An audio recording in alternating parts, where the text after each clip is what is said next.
고용에 들어갈 비용들이 로봇으로 들어가고 있다라는 거예요. 대기업들은 이미 모두 준비가 되고 있는 거고, 그렇기 때문에 대기업들에서 전개하는 로봇 기업들을 보시는 게 우선적입니다. 그렇다라고 하면 대기업에서 전개하는 로봇 기업들은 현대차 그룹에서 로봇을 도입해요. 그럼 당장 현대차 공장이나 이런 데서 쓸 수가 있습니다. 근데 일반적인 로봇 기업은 다른 데 또 판매를 해야 돼요. 이제 로봇 관련된 종목들과 이제 AI 기반의 산업들이 상당히 좀 좋은 평가를 받고 있는 요즘 시장입니다. 그러다 보니까 거기에 맞춰서 이제 오늘 좀 관련된 종목들 알아보는 시간 좀 가져볼 거고요. 잘 따라오셔서 도움받아 가시기 바라겠습니다. 시장이 이제 어제도 좀 흔들리는 모습을 보여줬는데, 오늘 같은 경우에도 사실 시장이 조금 이제 그 갭으로 떨어뜨리는 모습을 보여줬어요. 그리고 나서 이제 반등을 보여주고 있는 시점이기 때문에 사실 지금 구간에서 이제 본다라고 했을 때는 시장이 회복세로 돌아서고 있다, 이렇게 좀 볼 수 있을 것 같습니다. 뭐 로봇 관련된 종목들, 모멘텀 이런 것들을 이제 기대해 볼 수 있을 거라고 생각이 들고요.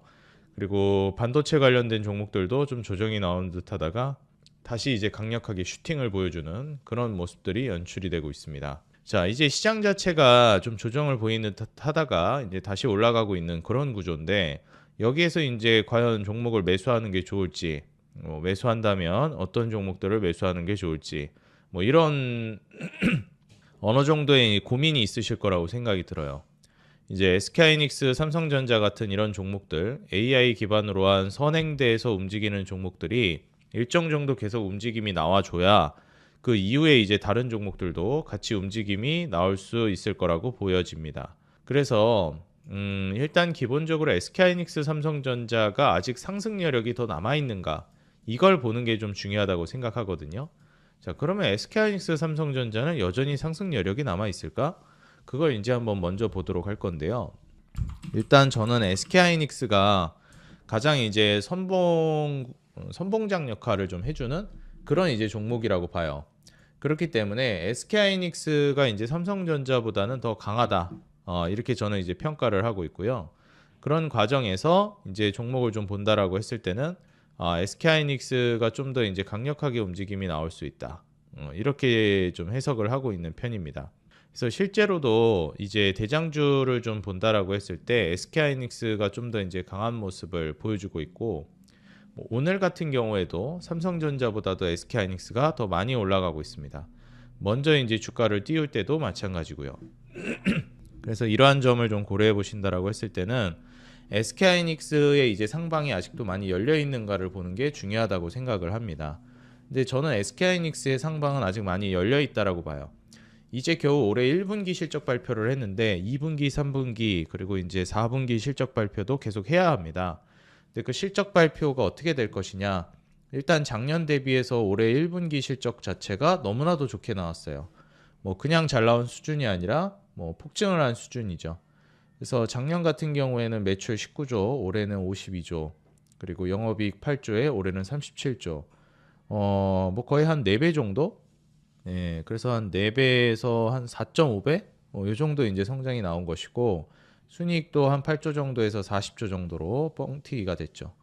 사실 작년 4분기만 하더라도 직전 분기보다도 이게 지금 계속 늘어나고 있는 구조는 맞는데 폭발적으로 늘어나는 게 정말 어마무시하다라는 거죠.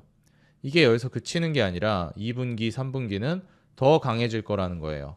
그리고 이게 내년, 내후년까지 이어진다라고 했을 때 매출과 영업이익, 순이익 상승 캐파 자체가 작년에 비해서 말도 안 되게 뛰고 있습니다. 작년도 엄청나게 뛰었는데 올해는 더 말도 안 되고요. 내년, 내후년도 어느 정도 성장 흐름을 이어갈 걸로 예상을 하고 있다라는 거죠. 그럼 매출과 영업이익, 순이익은 늘어나고 있는데 일단 영업이익률이 75%를 예상합니다. 올해. 그리고 순이익률이 62%. 내후년까지 봤을 때 줄어든다 하더라도 70% 언저리를 보고 순이익률도 60% 언저리를 봐요. 물론 대단한 건 맞지만 이제 이익률이 꺾이는 거 아니야? 그러면 이제 주가 꺾일 수 있잖아. 좀 이렇게 해석해 볼 수 있습니다. 뭐 맞습니다. 틀린 말이 아니고요. 충분히 이제 이익률이 꺾이면서 같이 이제 주가도 꺾일 수가 있어요. 왜냐면 매출, 영업이익, 순이익 같은 이런 이익들, 뭐 외형 확장이 이제 진행이 된다 하더라도 마진율이 꺾여 버리게 되면 좀 꺾일 가능성도 어느 정도 있거든요. 근데 이제 그러한 점을 이제 감안해 본다 하더라도 PER 6배를 봅니다. 내후년에 이제 실적을 선행해서 본다라고 하면 뭐 5배 아래를 좀 기대하기도 하고요. 그러면은 사실 그러한 점을 감안했을 때 마진율이 이제 75%, 순이익률이 62%를 보는데 PER이 뭐 6배, 선행으로 보면 뭐 5배 아래로 본다? 너무 싼 거죠. 주가가 지금 주가 대비해서도 뭐 한 5배 올라도 비싼 게 아닙니다. 그럼 지금 주가가 200만 원이 좀 안 되는데 뭐 한 180, 190 왔다 갔다 하는 가격에서 5배가 올라간다. 그러니까 이제 뭐 주가가 한 1000만 원을 보는 거죠. 1000만 원 좀 안 되게? 뭐 한 800만 원? 900만 원? 뭐 이 정도 볼 것 같은데 그러니까 그 정도 수준을 이제 내다보는 거죠. 그럼 이제 그러면은 5배가 올라간다는 거냐? 뭐 이렇게 하실 수도 있는데 제가 말하고자 하는 바는 5배가 올라가도 그게 뭐 비상식적으로 비싼 가격이 아니라는 거예요. 마진율 70%대, 뭐 60%대 나오는 기업들 PER 20배, 30배 허다합니다.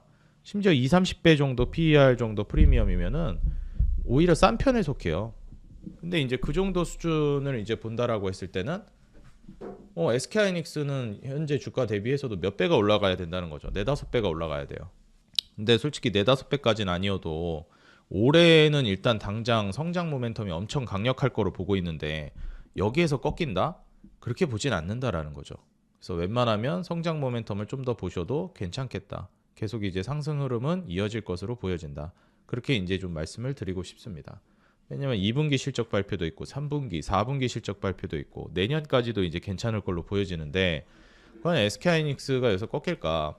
뭐 삼성전자는 그거보단 덜하지만 충분히 그 정도 급의 이제 강세 흐름을 보여줄 수 있을 만한 종목이거든요.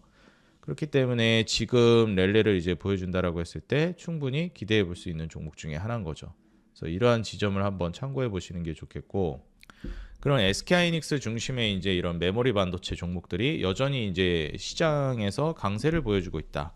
흐름이 좋다라고 하면 AI라는 카테고리 자체가 여전히 강력하구나라고 우리가 생각해 볼 수 있습니다.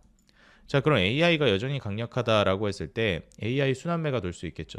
뭐 예를 들면 전력 인프라라든지 아니면 또 뭐 ESS 원전이라든지 뭐 통신이라든지 전반적으로 순환매가 돌 가능성이 있고요. 그리고 그러한 것들이 돌면서 최종적으로 이제 누가 올라갈 수가 있다? 피지컬 AI 관련주들이 올라갈 가능성이 있습니다.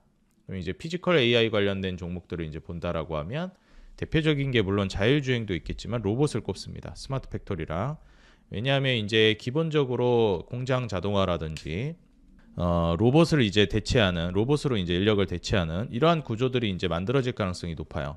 이게 왜 그러냐면 이게 제가 예전부터도 많이 강조했던 포인트긴 한데 이 인플레이션의 가장 마지막 단계라고 이제 평가하는 게 보통 임금 인플레이션입니다.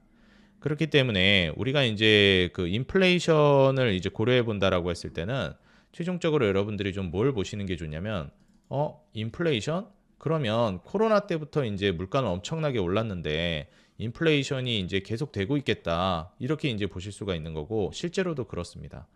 그래서 인플레이션이 코로나 때부터 시작됐던 것이 쭉 이어지면서 지금도 뭐 물가는 매년 매달 조금씩 올라가고 있잖아요. 근데 그러한 과정에서 좀 필수적으로 보셔야 되는 포인트 중에 하나가 물가가 이제 올라가고 있는 그런 구조 안에서 가장 마지막 단계, 최종 단계라고 얘기하는 임금 인플레이션이 이제 다가오고 있구나. 그럼 이 임금 인플레이션을 우리가 이제 생각을 해본다라고 하면은 이 기업들 입장에서는 임금을 올려가지고 그냥 줄 것이냐, 아니면 그 돈으로 대신에 그냥 로봇을 쓸 것이냐, 이제 이 기로에 서는 것인데 기업들은 대부분 지금 트렌드가 어떻게 되고 있죠? 로봇을 도입하는 쪽으로 가고 있죠. 이게 왜냐하면은 이게 임금 인플레이션이 그냥 적당한 수준이면 모르겠는데 물가가 어마무시하게 올랐기 때문에 임금 인플레이션도 굉장히 이제 강력한 수준으로 올라가 버렸다는 거예요. 그럼 경제적으로 어떻게 하는 게 낫겠다라는 거예요? 그냥 로봇을 쓰는 게 낫겠다는 겁니다. 그리고 무엇보다 이제 코로나 때 정말 이제 큰 지점을 한번 그러니까 뭐라고 해야 될까요? 좀 충격적인 경험? 뭐 좀 기업들의 선택의 패러다임을 바꾼 그런 이제 그 사건들이 있었죠. 뭐냐면 이제 코로나 팬데믹으로 인해서 공장들이 다 셧다운이 되고 피해를 막대하게 입었는데 이때 중요한 게 무엇이냐면 이때 당시에 미리 대비를 해놨던 그러한 이제 구조들은 좋아졌다는 겁니다. 그러니까 예를 들어서 어떤 특정 A 기업은 공장 자동화라든지 물류 자동화라든지 뭐 로봇 도입이라든지 이런 것들을 어느 정도 대비를 해놨어요. 근데 이제 어떤 기업들은 자동화에 그다지 대비를 안 해놨습니다. 죄송합니다. 이 자동화에 이제 대비를 잘 안 해놓은 기업들은 코로나 팬데믹 때 이제 공장이 셧다운되고 이럴 때 큰 타격을 받았죠. 그래서 미리 대비한 기업들은 타격을 이제 최소화할 수 있었기 때문에 이제 전 세계 각국의 기업들이 보고 느낀 바가 생긴 겁니다. 코로나 팬데믹 같은 일이 터졌을 때 자동화에 이제 어느 정도 대비를 해놓지 않으면 이렇게 피해를 받는구나. 비상 상황을 대비해서 로봇 도입은 필수적이구나. 물론 임금 인플레이션, 뭐 사람들한테 뭐 돈 주기 싫어서 뭐 그렇게 이제 생각하는 기업도 있을진 모르겠지만 이 코로나 때 있었던 이 사건들이 엄청나게 큰 모멘텀이나 그다음에 기업들의 이제 투자 결정에 있어서 기업 운영에 있어서 많은 부분의 변화를 가져왔다라고 볼 수 있겠습니다. 불경기가 지속되면서 뭐 고용이 이제 뭐 해고가 나온다든지 뭐 구조조정이 있다든지 이런 것들은 뭐 늘상 있어 왔던 일입니다. 경기가 사이클을 타면서 구조조정이 있다든지 아니면 뭐 고용을 늘린다든지 이러한 일들은 계속 있어 왔던 일인데 중요한 건 뭐냐면 이번에는 그 양상이 좀 다르다라는 거죠.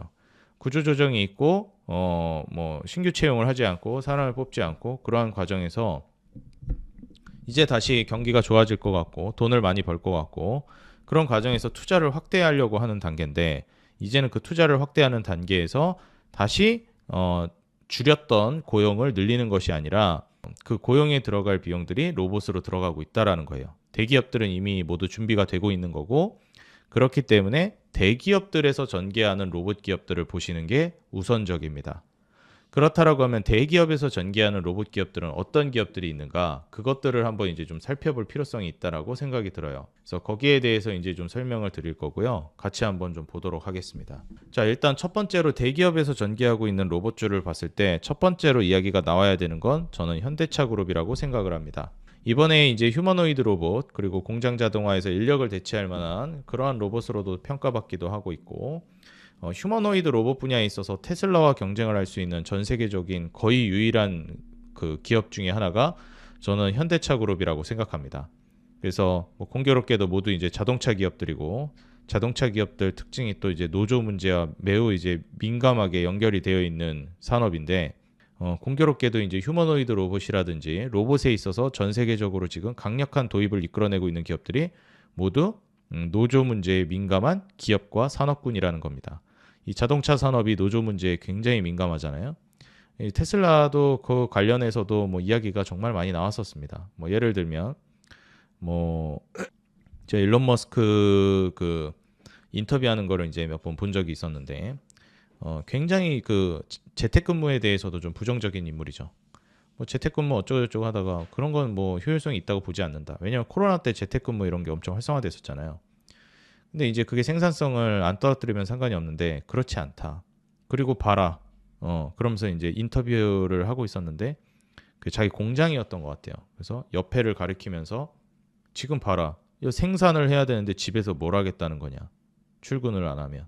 약간 뭐 약간 이런 식으로 뭐 이게 얘기를 하는 좀 인터뷰를 본 적도 있는데 굉장히 그런 문제에 대해서 좀 민감한 산업군이기도 합니다.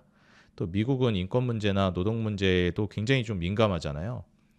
그래서 그런 부분에 있어서도 많이 좀 이슈가 됐던 걸로 이제 보고 있고, 뭐 어찌 됐건 현대차 그룹과 이제 테슬라 모두 자동차 관련된 기업들이 지금 현재 로봇 산업 도입에 있어서 굉장히 세계적으로 좀 앞장서 나아가고 있는 기업들입니다. 그래서 이러한 점을 고려해 본다라고 하면 사실 현대차 그룹과 테슬라가 지금 가장 앞서 나가고 있다라고 또 평가할 수 있고 현대차의 아틀라스가 굉장히 좋은 평가를 받고 있기 때문에 현대차 그룹에서 로봇 사업을 전담하고 있는 그런 기업들을 좀 관심 있게 볼 필요성이 있다고 봐요.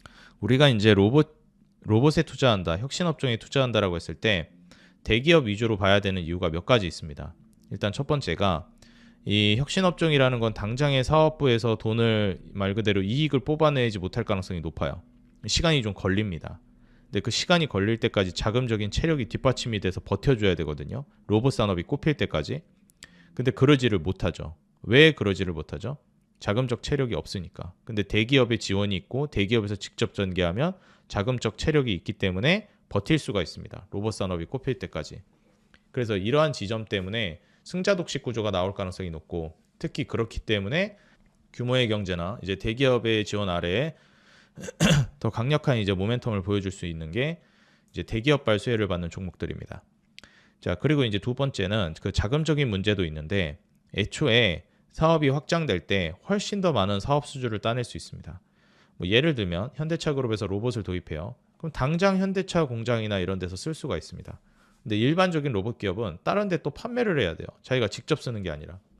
그래서 이러한 점들을 고려해 보면 일단 대기업들은 뭐 산업을 키운다. 뭐 예를 들어서 로봇 산업을 키워서 로봇을 생산해요. 그럼 그걸 자기 회사에 바로 적용시켜서 쓸 수가 있어요. 근데 이제 다른 기업들은 만들어서 또 다른 데 영업을 하고 다니면서 팔아야 됩니다. 현대차에 팔아야 되고 삼성에 팔아야 되고 막 이래야 돼요. 그러다 보니까 이 로봇 도입을 하는 데 있어서도 고객사가 이미 어느 정도 확보가 되어 있다고 볼 수 있는 게 사실상 대기업에서 전개하는 로봇 기업들입니다. 그래서 이러한 점들을 우리가 고려해 볼 필요성이 있다라는 거죠. 자, 그러면 현대차 그룹에서 이제 로봇 기업이라고 볼 수 있는 게 어디가 있냐? 첫 번째로 봐야 되는 건 역시 현대모비스라고 생각합니다. 현대모비스가 왜 첫 번째로 봐야 하냐? 현대차 그룹에서 로봇 사업을 전담하겠다, 로봇 사업을 담당하겠다라고 얘기한 게 현대모비스예요. 다시 말해서 현대차 그룹의 로봇 사업 정수라고 볼 수 있는 게 현대모비스입니다. 자, 그 다음으로 이제 볼 수 있을 만한 기업이 현대오토에버예요. 왜 그 다음이 오토에버냐? 일단 우리가 이제 피지컬 AI라고 하는 것들이 자율주행이나 로봇 같은 건데 오토에버가 결국 소프트웨어 솔루션을 담당하거든요. 그러다 보니까 자율주행, 현대차에 들어가는 자율주행이나 뭐 이런 소프트웨어 솔루션도 담당하고 특히나 로봇에 들어가는 소프트웨어나 솔루션도 현대오토에버가 담당하게 되죠. 그래서 이러한 부분들을 고려해 봤을 때 마찬가지로 로봇 관련된 핵심적인 수혜를 받는 종목이라고 볼 수 있습니다. 그리고 그 다음으로 이제 볼 수 있는 게 현대위아예요. 그래서 이제 현대위아 같은 경우에도 지금 현재 구간에서도 그렇지만 일단 기본적으로 자동차 생산에 있어서도 그렇지만 스마트 팩토리발 수혜를 받을 수 있을 만한 상징적인 기업입니다. 그래서 이제 현대위아는 현대차 그룹 안에서도 단순히 이제 스마트 팩토리나 로봇 분야도 있지만 일단 방산 사업에 대한 모멘텀도 있거든요. 근데 이번에 현대로템에다가 방산 사업을 매각 추진하겠다 이렇게 얘기가 나왔어요. 그래서 사실 같은 계열이잖아요. 뭐 같은 기업이라고 볼 수는 없겠지만 어쨌든 현대 쪽이니까 한 식구 아니겠습니까? 그래서 현대위아 쪽에서도 방산 사업을 하고 있는 게 있거든요. 근데 현대로템 쪽에다가 방산 사업부를 매각해서 넘기고 현대위아는 아무래도 이제 로봇 사업과 자동차 사업에 조금 더 이제 집중하겠다라는 그 입장을 보여주고 있습니다. 그래서 로봇이랑 열 관리 이런 신사업에다 집중하겠다라고 얘기를 하고 있거든요. 그래서 현대위아는 진짜 로봇으로 조금 더 집중하고 방산을 현대로템에 넘기는 이러한 구조로 이제 넘어갈 걸로 보고 있습니다. 그럼 이제 현대위아는 매각한 대금, 방산 사업부 매각한 대금으로 훨씬 더 집중해서 로봇 사업에서 시너지를 기대해 볼 수 있고 왜냐면 돈이 생기는 거니까요. 그거 가지고 또 투자할 거라는 기대감이 있잖아요. 또 현대로템 입장에서는 더 이제 그 방산 사업을 키워가지고 확장해 나갈 수 있는 그런 집중 전략이 이제 될 수가 있는 거죠. 그래서 그러한 것들이 좀 기대가 되고 있는 시점이다. 이렇게 보시면 됩니다. 그리고 이제 역시 이 기업들을 모두 아우르는 현대차. 이 기업이 또 상징적이라고 볼 수 있겠죠. 신고가를 쓰고 있는 그런 모습을 이제 보여주기도 했었기 때문에 여전히 이제 현대차 그룹에서는 1순위 현대모비스부터 오토에버, 현대위아, 현대차 이런 기업들이 로봇 사업에 있어서 좀 수혜를 받는 상징적인 기업들이라고 봐요. 물론 현대글로비스나 기아도 수혜를 받겠지만 앞서 말씀드린 종목들에 비해서는 약하다고 봅니다. 그래서 현대차 그룹에서 본다라고 하면 굳이 기아나 현대글로비스까지 갈 필요는 없다고 생각해요. 제가 말씀드린 선에서 로봇 모멘텀을 본다라고 하면 관심 있게 좀 보시는 건 요 정도 선까지 보셔도 충분하다라고 생각이 듭니다. 그리고 이제 여기에서 이제 우리가 좀 고려를 해봐야 될 게 현대차 그룹을 봤으니까 그 다음은 또 이제 대기업, 우리나라의 이제 가장 상징적인 대기업을 또 봐야 되겠죠. 어디겠습니까? 삼성이죠. 삼성전자가 아예 로봇 사업을 키우기 위해서 인수를 해버린 로봇 기업이 있습니다. 어디죠? 예, 레인보우 로보틱스입니다.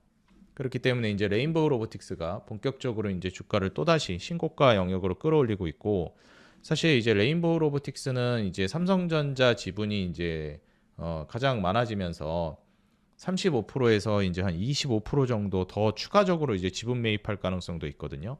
그래서 삼성전자의 추가 지분 매입까지도 예상을 해본다라고 했을 때 더 큰 이제 상승 시너지를 기대해 볼 수 있는 그런 종목 중에 하나라고 봅니다. 지금 시총이 많이 올라가고 있는데 여기서 어느 정도 수준까지 삼성전자가 더 매입을 할지는 좀 지켜봐야 될 것 같고, 근데 지금 수준에서도 충분히 뭐 가능할 거라고 보고 있어요. 그리고 이제 여기에서 삼성전자 쪽에 이제 지분 투자가 들어간 레인보우 로보틱스 말고 또 최근에 이제 잘 나가고 있는 기업이 있죠. 예, 맞습니다. 바로 LG전자예요. 주가가 이제 외국인 수급과 그다음에 실적 성장을 전망하면서 굉장히 강력한 주가 상승을 보여주고 있는데 최근에 이제 신고가를 썼습니다. 이 신고가를 쓴 게 아주 이제 이익 캐파를 들어올리고 외국인 수급이 집중되면서 올린 건데, 이 구조에서 우리가 기대해 볼 수 있는 게 뭘까요? 그렇죠. 이제 LG전자도 이제 로봇 모멘텀이 있는 기업이라 이 기업도 이제 우리가 기대해 볼 수 있는, 다시 말해서 로봇 관련주로 이제 우리가 평가해 볼 수 있을 만한 기업이라는 거예요. 그래서 LG전자는 단순히 그냥 뭐 가전이나 이런 거에서 끝나는 것이 아니라 가전의 로봇, 피지컬 AI까지도 수혜를 받는 기업이라는 겁니다. 그래서 지금 로봇 사업 확장성에 대한 기대감이 좀 오고 있는 기업이다 보니 지금 같이 한번 좀 주가가 올라가고 있고, 그리고 개별 기업으로서 우리가 또 보고 있는 기업이 뭐가 있죠? 그렇죠. LG전자에서 지분 투자가 들어간 로보티즈입니다. 그래서 지금 사실상 LG전자와 로보티즈, 그리고 삼성전자에서 인수한 레인보우 로보틱스, 그리고 두산에서 인수한 두산 로보틱스, 아니 두산의 두산 로보틱스, 그리고 현대차그룹의 현대차, 현대모비스, 현대오토에버, 현대위아, 이런 기업들이 사실상 로봇에서 지금 가장 정수라고 불릴 만한 기업들입니다. 그래서 이제 로보티즈 같은 경우에도 이익 캐파가 상당히 올라갈 걸로 기대가 되고 있는 시점이고 부채 비율도 낮죠. 근데 이제 마진율이 이제 올라갈 걸로 전망이 되니까 사실 이제 본격적으로 이익 캐파를 끌어올린다라고 했을 때는 이제 추후에 상당히 이제 성장 모멘텀이 있겠구나, 이런 기대감을 불러 모으고 있는 기업 중에 하나인 겁니다.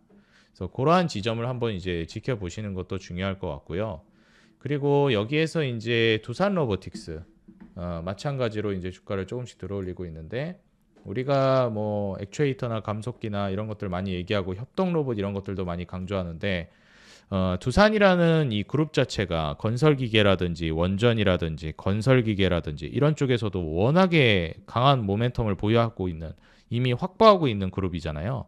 그러다 보니까 거기에서 파생돼서 이제 로봇 사업까지의 시너지라든지 확장이 굉장히 강력하게 작용할 수 있는 그룹이라고 생각합니다.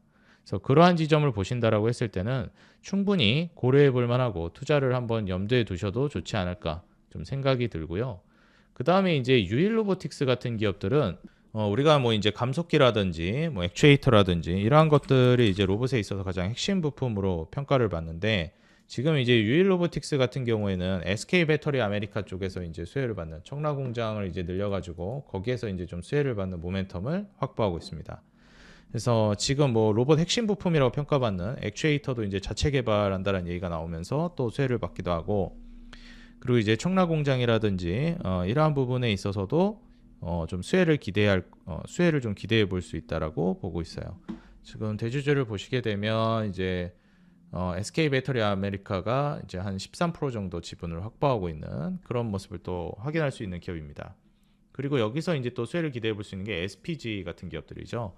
개별 기업이긴 하지만 이익 캐파가 이제 뛰어나기도 하고, 우리가 이제 로봇 기업들에게 좀 우려를 하고 있는 게 이익을 내지 못하고 적자를 보고 있는데 그걸 언제까지 버틸 수 있느냐, 이런 우려들이 있는데, 사실상 이제 여전히 계속 흑자를 보고 있었던 기업입니다. 그러다 보니까 원래 흑자 보고 있었고 적자 보고 있던 기업도 아니야. 근데 여기에 이제 프리미엄이 부여가 되는 거죠. 그러면서 주가가 이제 올라가는 기업이라 안정성이나 하방 지지를 부여해 주면서 상방으로 이제 들어올리는 구조로 간다라는 겁니다. 그래서 그 구조에서 이제 SPG가 수혜를 받을 수 있는 상징적인 기업 중에 하나라고 보시면 되고요. 그리고 이제 또 볼 수 있는 게 클로봇이죠. 이제 클로봇 같은 경우에는 다들 알고 계시겠지만 이제 뭐 청소 로봇이라든지 이러한 것들도 이제 수혜를 받는 기업으로 유명하고요. 그리고 무엇보다도 이제 현대차 그룹이 로봇으로 굉장히 유명하다라는 거 뭐 말씀을 드리기도 했고 알고 계실 텐데, 이제 클로봇 같은 경우에는 이제 가장 상징적인 또 모멘텀으로 작용했던 게 이제 현대차 그룹 보스턴 다이내믹스 스판 로봇 수혜를 받는 종목으로 유명하죠. 그래서 보스턴 다이내믹스발 수혜를 받는 종목으로도 유명합니다. 그래서 지금 현재 구간에서 클로봇 같은 경우에는 이 현대차 그룹과 보스턴 다이내믹스발 수혜를 같이 기대해 볼 수 있고, 다만 좀 아쉬운 포인트가 뭐냐면 이제 유상증자 얘기가 나오면서 주가가 많이 빠졌어요. 그래서 유상증자 관련된 모멘텀 요것만 이제 아니면은 괜찮은데 유상증자 모멘텀이 좀 작용하면서 살짝 좀 아쉽게 됐다. 그렇게 좀 볼 수 있을 것 같습니다. 근데 그것만 아니었다면 추가적으로 계속 올라갈 수 있었을 텐데 조금 아쉬운 포인트예요. 그리고 이미 로봇 관련된 종목들이 많이 올라가서 지금 진입하기가 부담스럽다 하시는 분들은 로봇주가 한참 올라가고 그 다음 타자가 누가 될 것이냐 미리 좀 준비하고 싶다라고 생각하시는 분들도 있을 거예요. 혹은 지금 들어갔다 하더라도 지금 수익을 내는 거에 있어서 한 발 앞서서 미리미리 준비해서 나쁠 건 없잖아요. 그래서 로봇이 한번 또 치고 올라가게 되면 그 다음으로 필연적으로 또 올라갈 수 있는 게 바로 의료 로봇입니다. 재활 로봇이나 의료 로봇 쪽 수술 로봇이 움직일 수 있는데 거기에서 가장 상징적인 게 바로 고영, 미국의 FDA 임상 통과한 뇌수술 로봇으로 임상 통과한 기업이죠. 인공관절 수술 로봇 큐비스 조인트로 유명한 큐렉소, 그리고 뭐 PNS 로보틱스나 엔젤 로보틱스 같은 경우에도 이제 유명하다고 볼 수 있겠습니다. 엔젤 로보틱스는 이제 그 마찬가지로 앞서 로보티즈처럼 LG전자가 지분 투자를 한 기업이기도 하거든요. 그래서 이러한 지점도 한번 고려해 보시면 또 좋은 결과나 시너지를 기대해 볼 수 있는 종목군들이라고 보여요. 하지만 역시 뭐 고영과 큐렉소가 의료 로봇에서는 가장 상징적이라고 봅니다. 아쉬운 건 이미 주가가 좀 많이 올라갔다라는 게 좀 아쉬워요. 그리고 이제 그 시메스 로보틱스 같은 이런 기업들은 이제 쿠팡이랑 같이 물류 자동화 계약을 체결하면서 쿠팡의 물류 자동화 수혜를 기대해 볼 수 있는 기업 중에 하나거든요. 그래서 지금 시메스 로보틱스 같은 경우에는 쿠팡발 물류 로봇 자동화 수혜를 기대해 볼 수 있을 만한 물류 자동화 기업이다. 이렇게 좀 보시면 됩니다. 그리고 역시 이제 현대 쪽에서 현대무벡스라는 기업이 물류 자동화에 있어서는 아주 핵심적인 기업이에요. 얘 이제 모회사가 누구냐? 현대 엘리베이터입니다. 그러니까 엘리베이터라는 게 공장 자동화, 뭐 물류 자동화랑 뭔 상관이냐? 이 공장 자동화, 물류 자동화에서 엘리베이팅 기술이 굉장히 중요합니다. 그래서 현대 엘리베이터와 그다음에 특히 현대무벡스가 공장 자동화, 그다음에 물류 자동화의 이제 핵심 종목 중에 하나라고도 제가 많이 언급을 드렸었는데 현대무벡스도 다시 한번 올라가고 있고 여기서 추가적인 상승이 나올 것인지 여부가 좀 기대가 되는 수준이라고 생각이 들어요. 아무쪼록 이제 AI 모멘텀이 계속 넘어가고 있는 상황에서 지속적으로 수혜를 기대해 볼 수 있는 게 아무래도 로봇이다 보니까 이 점을 고려하셔가지고 좀 투자를 전개해 보시면 좋을 것 같고요. 매매를 하시면서 한 번 더 이제 우리가 AI 그 흐름을 기대해 본다라고 하면 이 로봇 관련된 종목들 주목해 보시기 바랍니다. 네, 뭐 오늘 이렇게 해가지고 로봇 관련된 종목들 모두 쭉 살펴봤고요. 그리고 이제 오늘 방송 여기서 이제 마무리하고 종료하도록 하겠습니다. 가기 전에 이제 그 시장 하나만 조금 보여드릴 건데 지금 일단 간밤에 일단 그 달러 인덱스, 이 달러 인덱스 자체가 지금 보시는 바와 같이 이제 상당히 좀 올라가는 모습을 보여줬어요. 그러다 보니까 지금 원달러 환율이 좀 올라가는 모습을 보여주면서 환율이 좀 불안정한 모습을 보여주고 있거든요. 그래서 이거 환율이 좀 불안정하다 이렇게 좀 볼 수 있는 시점이고요. 환율이 불안정하다 보니까 환율이 불안정하다 보니까 지금 구간에서 좀 본다라고 했을 때는 이거 시세가 조금 더 이제 지켜봐야 될 것 같다 이렇게 볼 수가 있는 거죠. 이게 환율이 불안정하면 어쨌든 이제 증시나 지수가 불안정할 수 있기 때문에 이러한 지점들을 좀 지켜보셔야 되겠고, 그 다음에 이제 유가가 간밤에 좀 올랐습니다. 지금 계속해서 좀 말이 나오고 있는 게 뭐냐면 이 미국 이란 전쟁 모멘텀에 대해서도 그렇고 깔끔하게 해결이 안 되고 있다 보니까 조금 흐름이 아쉽게 좀 전개가 되고 있는 게 있어요. 그래서 여러분들이 투자를 하실 때도 이러한 지점들을 좀 고려하시는 게 좋겠고, 매매하실 때 유가가 이제 오랫동안 전개된다라고 하면은 고유가가, 그러면 사실 시장이 계속 압박을 받을 가능성이 있습니다. 왜냐하면 이제 물가가 안 잡힐 수가 있거든요. 그래서 올해도 그렇지만 이제 이번 달 5월 달에 발표되는 물가 지표들 있죠. 5월 달에 발표되는 물가 지표들과 소비 지표, 그다음에 고용 지표 이런 것들을 종합적으로 이제 좀 판단해 가지고 연준에서 이제 스탠스가 어떻게 나오는지를 좀 봐야 됩니다. 왜냐하면 연준 의장이 교체됐기 때문에 그 부분들이 많이 또 작용할 거라고 보거든요. 그래서 이제 교체가 이제 되죠. 그래서 그 지점을 좀 참고하면서 금리 스탠스를 확인하고 좀 투자 결정을 많이 해나가시는 게 좋을 것 같습니다. 그리고 최근에 구리가 이제 가격이 엄청 오르고 있어요. 어쨌든 AI 기반으로 해서 구리 수요가 여전히 강력하다. 그래서 앞으로 AI 인프라를 통해서도 봤을 때 구리 수요가 앞으로 계속 강할 것이다. 이러한 평가를 내리고 있거든요. 그래서 구리 관련주를 한번 눈여겨보시는 것도 나쁘지 않다라고 보여집니다. 왜냐하면 지금 구리 자체 가격이 수요를 기반으로 해서 엄청나게 올라가고 있어요. 그래서 이 지점도 한번 참고해 보시면서 매매 이용해 보시기 바라겠습니다. 네, 오늘 방송 여기서 마무리하도록 하겠고요. 모두 수고 많으셨습니다. 네, 고생하셨습니다.